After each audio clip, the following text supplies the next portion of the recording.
বৃক্ষের নিকটে গিয়ে বলি, দয়াবান বৃক্ষ, তুমি আমাকে একটি কবিতা দিতে পারো? বৃক্ষ বলে, এই বাকল ফুঁড়ে আমার মজ্জায় যদি মিশে যেতে পারো, তবে হয়তো বা পেয়ে যাবে একটি কবিতা। জীর্ণ দেওয়ালের কানে বলি, দেওয়াল, আমাকে তুমি একটি কবিতা দিতে পারো?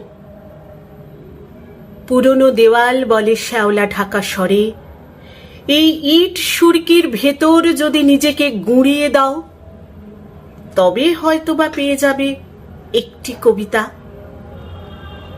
একটি বৃদ্ধের নিকটে গিয়ে বলি, নত জানু, হে প্রাচীন, দয়া করে দেবেন কি একটি কবিতা? স্তব্ধতার পর্দা ছেড়ে বেজে ওঠে প্রাজ্ঞ কণ্ঠ, যদি আমার মুখের রেখাবলি তুলে নিতে পারো নিজের মুখাবয়বে, তবে হয়তো বা পেয়ে যাবে একটি কবিতা।